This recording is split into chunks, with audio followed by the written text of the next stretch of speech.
नमस्कार दोस्तों, मैं देवेश शुक्ला आप सभी का स्वागत करता हूं आपके अपने यूट्यूब चैनल पर। मेरे प्यारे दोस्त, आज हम चर्चा करने वाले हैं एमए सेकंड सेमेस्टर समाजशास्त्र के पेपर नंबर 2 के ऊपर। ठीक है, किसके ऊपर चर्चा करने वाले हैं?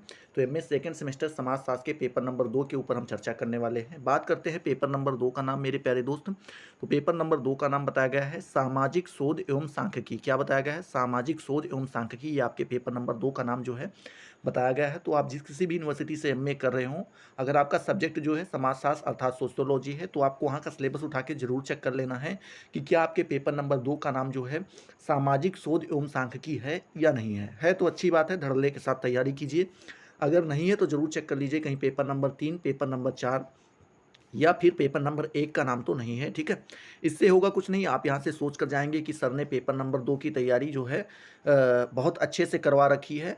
अभी जो क्वेश्चन पेपर हमारे सामने आएगा उसको चीर देंगे, फाड़ देंगे, मतलब बहुत अच्छे से करके आएंगे। लेकिन जैसे ही आप एग्जामिनेशन हॉल में जाते हैं और आपके सामने प्रश्न पत्र आता है और आप उस प्रश्न पत्र में लिखे प्रश्नों को पढ़ते हैं, तो आपके पैरों तले ज़मीन खिसक जाती है, क्योंकि वहाँ पर मेरे बताए हुए एक भी क्वेश्चंस आपको देखने को नहीं मिलते हैं। क्यों नहीं देखने को मिलते हैं? क्योंकि आपने वहाँ पर जो है, पहले जब मैं बोल रहा था कि सिलेबस चेक कर लीजिए, तो आपने तो सिलेबस चेक किया नहीं था, और वहाँ पर आपके पेपर नंबर 2 का नाम सामाजिक शोध एवं सांख्यिकी है नहीं। अब जब आपके पेपर नंबर 2 का नाम सामाजिक शोध एवं सांख्यिकी होगा ही नहीं, तो वहाँ पर मेरे बताए हुए प्रश्न कहाँ से देखने को मिलेंगे? तो इसलिए पेपर चेक कर लेना काफ़ी ज़्यादा इंपॉर्टेंट हो जाता है। सिलेबस एक बार जरूर मैच कर लीजिएगा। ठीक है, बात करते हैं इसके, हम कुछ टॉप क्वेश्चंस के बारे में चर्चा करने वाले हैं जो एग्जामिनेशन की दृष्टि से काफ़ी ज़्यादा इंपॉर्टेंट है। इसका एक पार्ट आ चुका है, अगर आपने उसको नहीं देखा है तो चैनल पे जाके आराम से देख सकते हैं। और ये आज आपका दूसरा नंबर पार्ट है, उसमें हम लोगों ने लगभग 5 प्रश्न जो है कवर कर लिए थे। छठे नंबर प्रश्न के ऊपर आज हम चर्चा करने वाले हैं और इसी वीडियो को आगे बढ़ाएंगे। ठीक है, ये अब आज आपका दूसरा पार्ट है। तीसरा पार्ट अगर आपको चाहिए तो आपको कमेंट में आना होगा, बताना होगा कि सर जी तीसरा नंबर पार्ट भी लेकर के आइए, क्योंकि मेरी परीक्षा नज़दीक आ रही है और हमारे लिए तीसरा पार्ट जो है इम्पॉर्टेंट है। फिर इसके बाद हम तीसरे नंबर पेपर की, चौथे नंबर पेपर की सभी की तैयारी करवाएंगे आराम से। हाँ, कुछ छात्र छात्राएं ऐसे हैं जिनके यहाँ पर वैकल्पिक जो है प्रश्न आते हैं, ठीक है, ऑब्जेक्टिव टाइप के क्वेश्चंस आते हैं, तो उनकी भी तैयारी करवाई जाएगी। बस प्रयास में लगें, जैसे ही बुक्स अवेलेबल होती हैं तैसे ही उनकी जो है तैयारी स्टार्ट करवा दी जाएगी। बात करते हैं छठे नंबर प्रश्न के बारे में। तो छठा नंबर प्रश्न आपसे पूछ रहा है कि अवलोकन क्या है, आपको यहाँ पर बताना है। ठीक है, अवलोकन के बारे में तो आप लिखेंगे तथ्यों व घटनाओं के यथार्थ अवबोध के लिए वैज्ञानिक अनुसंधान की मौलिक प्रविधि ही क्या कहलाती है? अवलोकन कहलाती है। अभी यहाँ पे तो आपको कई जटिल वर्ड्स सुनने को मिले होंगे, जटिल शब्द, क्लिष्ट शब्द सुनने को मिले होंगे जो शायद आपको नहीं समझ में आए होंगे, फिर भी हम समझने का प्रयास करते हैं। बोलते हैं कि जो तथ्य और घटनाएं, कुछ ऐसी चीज़ें होती हैं, तथ्य होती हैं, कुछ घटनाएं होती हैं, जब हम उनका यथार्थ अवबोध करते हैं। यथार्थ अवबोध मीन्स मतलब उसकी यथार्थता के बारे में जानना चाहते हैं कि ये घटनाएं क्यों घटित हुई, क्या कारण था, तो जब उसका अवबोध के लिए हम क्या करते हैं? वैज्ञानिक अनुसंधान की मौलिक प्रविधि का जो प्रयोग करते हैं। वैज्ञानिक अनुसंधान की जो मौलिक प्रविधियां होती, जो विधियां होती हैं, जो टेक्निक होती हैं, उनका जब हम यूज करते हैं तो वही हमारा अवलोकन कहलाता है। अवलोकन को निरीक्षण भी कहते हैं। अवलोकन को क्या कहते हैं? निरीक्षण भी कहते हैं। अंग्रेजी शब्दकोश के अनुसार देखें तो अवलोकन के बारे में बताया गया है कि कार्य कारण अथवा पारस्परिक अवलोकन करना अवलोकन कहलाता है। मतलब बोलते हैं, जब कार्य कारण के बारे में हम जानते हैं कि कोई भी कार्य होता है तो वो किसी कारण से होता है, और अगर कोई कारण है तो उसका कार्य जरूर होगा। ठीक है, तो इस तरीके से जो कार्य कारण होता है और जो पारस्परिक अवलोकन होता है, वही करना आपका क्या कहलाता है? अवलोकन कहलाता है। ऐसा अंग्रेजी शब्दकोश में बताया गया है अवलोकन के बारे में। ठीक है, आगे आप लिखेंगे वास्तव में अनुसंधान के एक उपकरण के रूप में अवलोकन का संबंध व्यक्ति के बाह्य व्यवहार से है। मतलब बोलते हैं, अगर वास्तव में रियलिटी देखें तो हमें ये पता चलता है कि जो अनुसंधान है उसके एक उपकरण के रूप में अवलोकन का संबंध किससे हो जाता है? व्यक्ति के बाह्य व्यवहार से। व्यक्ति का जो बाहरी व्यवहार होता है उसी से इसका संबंध होता है। आगे आप लिखेंगे गुडे एवं हॉट महोदय के अनुसार देखें तो उन्होंने बताया है कि विज्ञान का प्रारंभ जो है अवलोकन से होता है। विज्ञान का प्रारंभ किससे होता है? अवलोकन से होता है, तथा इसकी पुष्टि के लिए अवलोकन में ही लौटना पड़ता है। ठीक है, तो ये आपके कौन बताते हैं? गुडे एवं हार्ट महोदय जी बताते हैं कि जो विज्ञान का प्रारंभ होता है, स्टार्टिंग जो होती है, वो अवलोकन से होती है, और बताते हैं इसकी पुष्टि के लिए, मतलब अपने आप को संतुष्ट करने के लिए अवलोकन पे ही फिर वापस लौट के आना पड़ता है। ये आपके कौन कहते हैं? गुडे एवं हॉट महोदय जी बताते हैं। ठीक है, हॉट नहीं, हार्ट महोदय जी। ठीक है, ये ध्यान रखिएगा। हॉट मीन्स तो गर्म वाला हो गया ना, वो थोड़ा अलग हो जाता है। पीबी यंग महोदय जी जो है अवलोकन को बताते हुए लिखते हैं कि अवलोकन घटनाओं के स्वाभाविक रूप से घटित होते समय नेत्रों द्वारा किया गया सुव्यवस्थित एवं सुचारित क्या है, अध्ययन है। मतलब बोलते हैं जो अवलोकन होता है वो घटनाएं जब घटित होती हैं तो उनका जब स्वाभाविक रूप से घटित होती हैं तो उस समय जो हम नेत्रों के द्वारा मतलब अपनी आंखों से जो सुव्यवस्थित रूप से या सुचरित रूप से उनका जो हम अध्ययन करते हैं वही हमारा क्या कहलाता है, अवलोकन कहलाता है। ये आपके कौन बताते हैं, पीबी यंग महोदय जी बताते हैं। आगे आप लिखेंगे स्पष्टतः अवलोकन किसी तथ्य या प्रचना के यथार्थ स्वरूप के अवबोध हेतु उद्देश्यपूर्ण ज्ञानकृत क्या उद्देश्यपूर्ण ज्ञानकृत सुनियोजित सुव्यवस्थित नियंत्रित एवं अनियंत्रित पर्यवेक्षण है। इसमें प्राथमिक सामग्री का चयन प्रत्यक्ष तौर पर होता है। जो इसमें प्राथमिक सामग्री होती है इनका चयन जो है मतलब इसका सिलेक्शन कैसे किया जाता है, प्रत्यक्ष मतलब डायरेक्ट होता है। बताते हैं निरीक्षण करते हुए अनुसंधानकर्ता आंखों के साथ साथ अपनी ज्ञानेंद्रियों का भी सहारा लेता है। मतलब बोलते हैं जो निरीक्षण होता है उसको करते समय जो अनुसंधान करता होता है मतलब जो अनुसंधान करने वाला होता है वो अपने आंखों का तो इस्तेमाल करता ही है, साथ में ही बताता है जितनी भी ज्ञानेंद्रियां हैं उनका भी वो सहारा लेता है। ठीक है, शरीर में कई सारी प्रकार की ज्ञानेंद्रियां पाई जाती हैं जैसे जीभ स्वाद लेने के लिए, आंख देखने के लिए, नाक स्मेल के लिए, कान सुनने के लिए। तो ये सभी क्या होती हैं, ज्ञानेंद्रियां ही तो हैं। हाथ मतलब जो हाथ का प्रयोग करते हैं, टच करके किसी चीज़ को जान सकते हैं। तो इस तरीके से इनका भी वो सहारा लेता है। ठीक है, ऐसा नहीं कि केवल आंखों का ही सहारा लेता है। चलिए इस प्रकार से जो है आप अवलोकन के बारे में बता दीजिएगा। अब 7 नंबर प्रश्न आपका यहीं पर आपसे पूछ रहा है। क्या पूछ रहा है कि समाज मिति विधि की परिभाषा दीजिए। समाज मिति विधि की आपको यहाँ पर परिभाषा देना है कि समाज मिति विधि क्या होती है, इसके बारे में बताना है।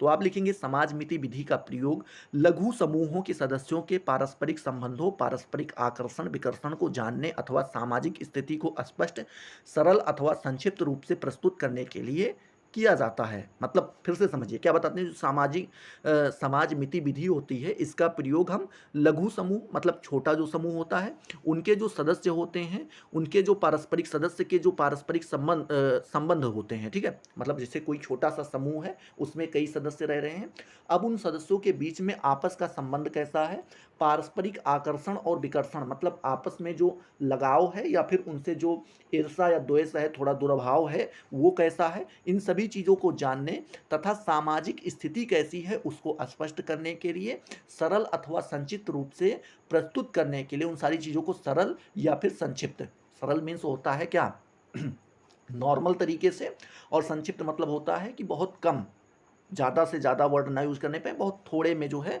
उसको प्रस्तुत करने के लिए ये किया जाता है। ठीक है, किसका प्रयोग किया जाता है, समाज मिति का प्रयोग किया जाता है। ठीक है, समाज मिति को ही परिभाषित करते हुए आपके बोन फ्रेन ब्रोनर महोदय जी लिखते हैं, क्या लिखते हैं कि समूह के व्यक्तियों के बीच स्वीकृति एवं स्वीकार की मात्रा की माप द्वारा सामाजिक स्थिति, संरचना एवं विकास के अन्वेषण, वितरण एवं मूल्यांकन की पद्धति समाज मिति है। यह आपके कौन बताते हैं, बोन फ्रेन ब्रोनर महोदय जी बताते हैं कि जो समूह होता है उसके व्यक्तियों के बीच जो स्वीकृति होती है, जो स्वीकार की मात्रा होती है उसका माप करने के लिए, उसके माप द्वारा सामाजिक स्थिति कैसी है, संरचना एवं विकास के अन्वेषण क्या होते हैं, वितरण एवं मूल्यांकन की पद्धति क्या होगी, ये सारी चीज़ें जो है किसके अंतर्गत आती हैं, समाज मिति के अंतर्गत आती हैं। आपके कौन बताते हैं, बोन फ्रेन ब्रोनर महोदय जी बताते हैं। ठीक है, इसी चीज़ को परिभाषित करते हुए, ठीक है, समाज मिति को परिभाषित करते हुए फ्रेज महोदय जी लिखते हैं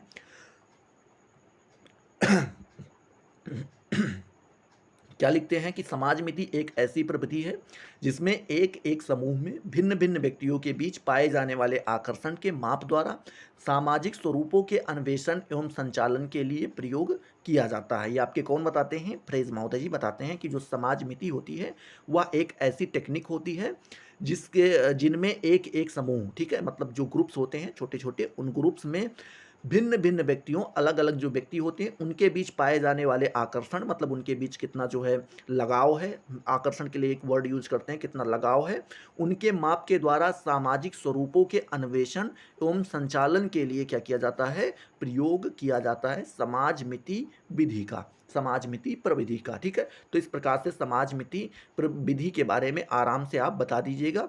अगर एक आध का और पूछे तो आप एक आध वैज्ञानिक का नाम और ले सकते हैं। क्या नाम है, जेनिंग्स महोदय के शब्दों में देखें तो उन्होंने समाजमिति को परिभाषित करते हुए लिखा है कि सामान्य तौर से यह पद्धति किसी विशेष अवसर पर किसी समूह के सदस्यों के पारस्परिक संबंधों को स्पष्ट करने की विधि है। आपके कौन बताते हैं?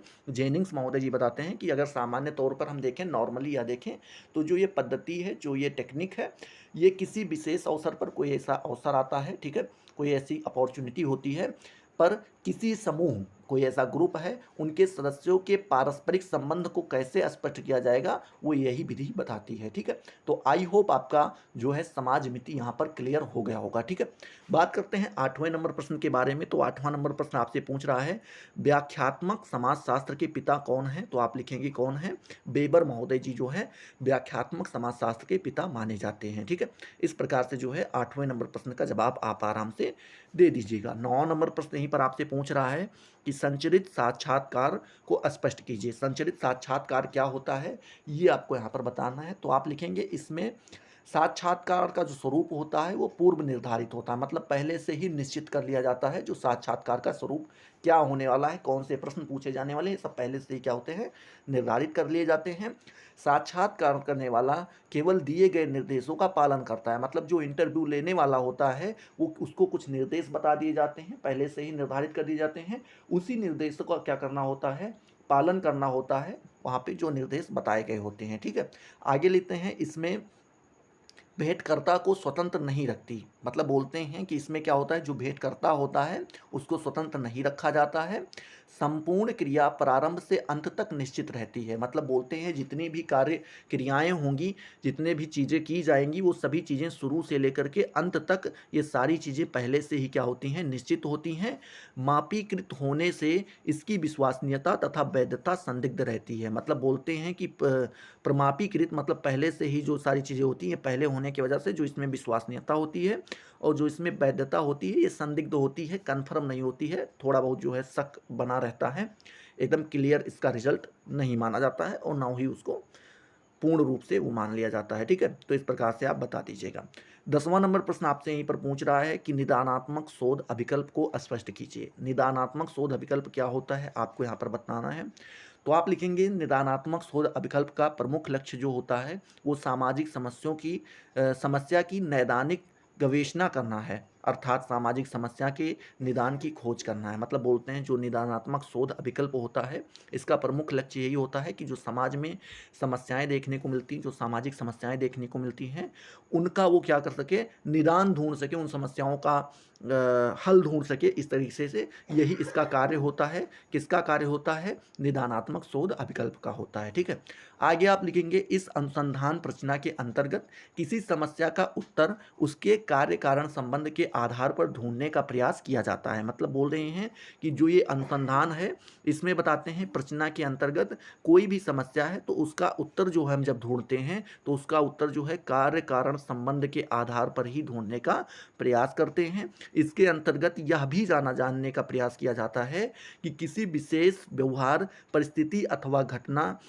के घटित होने के लिए उत्तरदायी कारक कौन कौन से हो सकते हैं। मतलब बोलते हैं इसके अंतर्गत हम यह भी जानने का प्रयास करते हैं कि कोई भी विशेष व्यवहार होता है या कोई परिस्थिति होती है या कोई घटना घटित होती है तो उसके लिए उत्तरदायी कारक कौन कौन से हो सकते हैं, मतलब कौन से ऐसे कारक हैं जिसके द्वारा ये घटना घटित हुई, ये परिस्थिति बनी है या विशेष व्यवहार या किया जा रहा है। ठीक है, तो ये सारी चीज़ें भी जो हम निदानात्मक शोध विकल्प के बारे में जरिए ही जानने का प्रयास करते हैं। बताते हैं कि कारणों का पता लगाने के बाद शोधकर्ता ऐसे सुझाव प्रस्तुत करता है जिसके आधार पर कारणों का बहिष्कार किया जा सके। मतलब बोल रहे हैं कि कारणों का जब वो पता लगाता है फिर उसके बाद जो शोधकर्ता होता है वो ऐसे सुझाव प्रस्तुत करता है कि जिसके आधार पर जो कारण है हम उसका क्या कर सके, बहिष्कार कर सकें। इस तरीके से जो है निदानात्मक शोध अभिकल्प के बारे में आप आराम से बता दीजिएगा। ये सारे क्वेश्चन बहुत अच्छे अच्छे हैं, अगर चीज़ों को आप समझ लेंगे तो अगर आपको वहाँ पर ना भी याद हो तो आराम से उन सारी चीज़ों को वहाँ पर आप बता पाएंगे। ठीक है,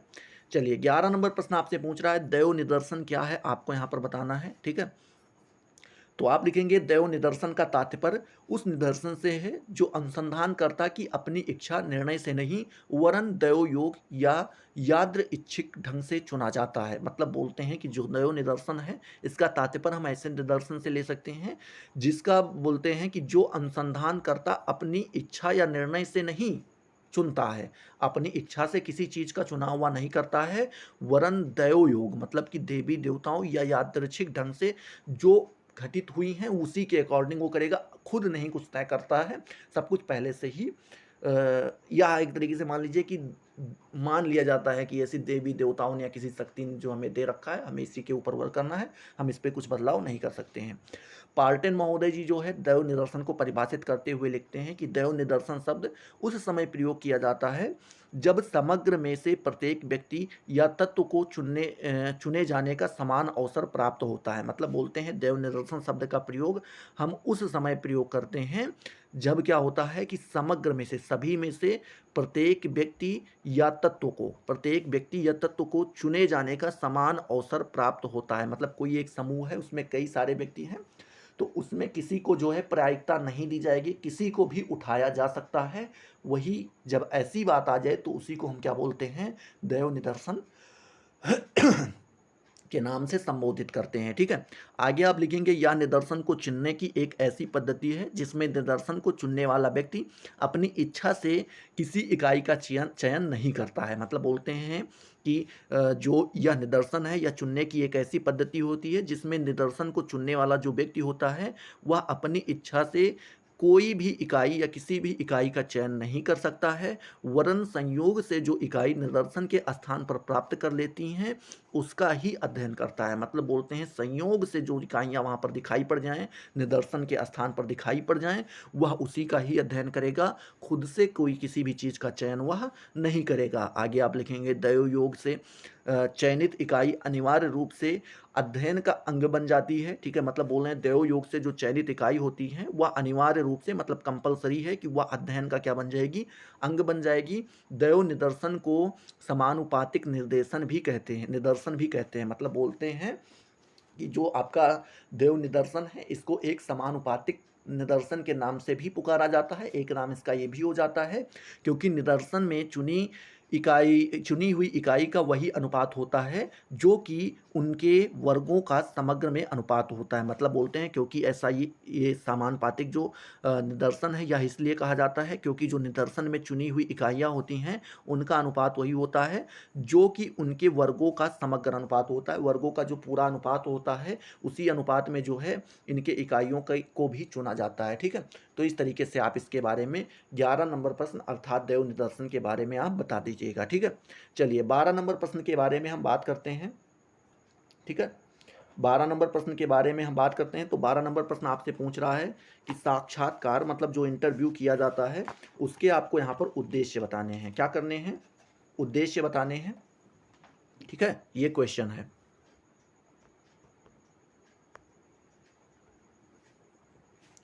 लिखेंगे साक्षात्कार के प्रमुख उद्देश्य बताने, तो आप लिखेंगे सामाजिक अनुसंधान तथा सर्वेक्षण में साक्षात्कार जो होता है वो प्राथमिक तथ्यों को प्राप्त करने का एक प्रमुख एवं महत्वपूर्ण उपकरण होता है। मतलब बोलते हैं जब हमें प्राथमिक तथ्य प्राप्त करने होते हैं या प्राप्त करने होते हैं साक्षात्कार के लिए, तो उसके लिए जो महत्वपूर्ण उपकरण हमारे लिए काम आता है वह काम आता है क्या काम आता है, साक्षात्कार। वो भी किसमें, जब सामाजिक अनुसंधान या कोई सर्वेक्षण हम करते हैं तो उसमें। ठीक है, आगे आप लिखेंगे एन एम गोपाल ने लिखा है। क्या लिखा है, एन एम गोपाल महोदय जी लिखते हैं कि साक्षात्कार एक उद्देशात्मक वार्तालाप है। मतलब बोलते हैं जो इंटरव्यू होता है या एक उद्देशात्मक मतलब इसका एक उद्देश्य होता है, उस प्रकार उद्देश्य को ध्यान में रखते हुए वार्तालाप किया जाता है तथा इसीलिए एकमात्र सूचना के मौखिक आदान प्रदान से कुछ अधिक है।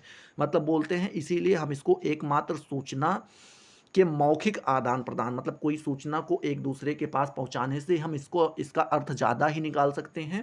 सामाजिक अनुसंधान में साक्षात्कार के उद्देश्य निम्नलिखित हैं जो यहाँ पर बताए गए हैं। पहला उद्देश्य बताते हैं कि प्रत्यक्ष संपर्क स्थापित करके सूचना संकलन करना। मतलब बोलते हैं कि प्रत्यक्ष रूप से क्या होते हैं ये एक दूसरे के सामने आते हैं, उसके बाद जो सूचनाएं होती हैं, जो तथ्य होते हैं, जो डाटा होते हैं, उनको क्या करते हैं, एकत्रित करते हैं, उनको इकट्ठित करते हैं या उनका संकलन करते हैं।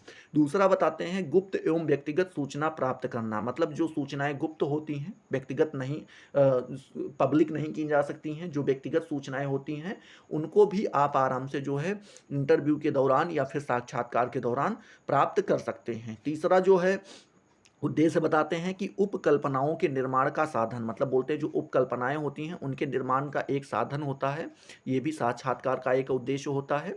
चौथा जो साक्षात्कार का उद्देश्य बताते हैं, वो बताते हैं कि निरीक्षण द्वारा क्या बताते हैं? 1 मिनट, हाँ। निरीक्षण द्वारा अन्य उपयोगी सूचना प्राप्त करना, निरीक्षण के द्वारा जो उपयोगी और उपयोगी सूचनाएँ होती हैं, उनको भी प्राप्त करते हैं।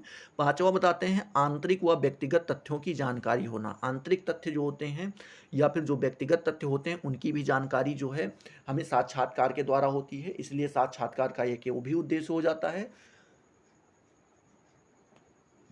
छठा उद्देश्य आपका जो है साक्षात्कार का होता है निरीक्षण के लिए अवसर प्राप्त होना, निरीक्षण के लिए अवसर प्राप्त होना, ये छठा उद्देश्य हो जाता है। 7वां उद्देश्य बताते हैं गुणात्मक तथ्यों को प्राप्त करना, गुणात्मक जो तथ्य होते हैं उनको प्राप्त करना, ये भी आपका क्या होता है 7वां नंबर उद्देश्य हो जाता है। 8वां उद्देश्य बताते हैं किसका, साक्षात्कार का, कि सत्यापनशीलता के लिए अवसर पाना, सत्यापनशीलता के लिए अवसर पाना, ये आपका 8वां नंबर जो है उद्देश्य हो जाता है। और विविध सूचनाएं प्राप्त करना, ये आपका 9वां उद्देश्य हो जाता है किसका, साक्षात्कार का। तो इस प्रकार से आप 9 उद्देश्यों के बारे में आराम से, प्रमुख उद्देश्यों के बारे में बता सकते हैं जो साक्षात्कार का के होते हैं, ठीक है। तो आई होप ये आपके जो है 12 के 12 क्वेश्चंस क्लियर हुए होंगे, क्योंकि एक वीडियो बन चुका है, 2 वीडियो बन चुका है, ये आज आपका जो है दूसरा वीडियो हो चुका है। अगर आपको तीसरा वीडियो चाहिए तो कमेंट सेक्शन में बताओ, इस बार जो है पूरा समेटने का प्रयास करेंगे, 3 वीडियो से ऊपर नहीं बनाने का मन करता है मेरा भी, ठीक है। तो आपको कमेंट करना होगा, बताना होगा कि सर इसका तीसरा पार्ट लेकर के आओ, मैं ज़रूर लेकर के आऊँगा। आई होप ये सारी चीज़ें आपको क्लियर हुई होंगी, अगर क्लियर हुई हैं तो फटाफट वीडियो को लाइक करो, अपने दोस्तों के साथ शेयर करो। अभी तक अगर आपने चैनल को सब्सक्राइब नहीं किया तो सब्सक्राइब करके बेल वाले आइकन को जरूर प्रेस कर दो, जिससे आपको सारी नोटिफिकेशन मिलती रहें और आप उनसे लगातार लाभान्वित होते रहें, ठीक है। तो चलिए अगले वीडियो में मिलते हैं नए जोश नए टॉपिक के साथ, तब तक के लिए जय हिंद जय भारत।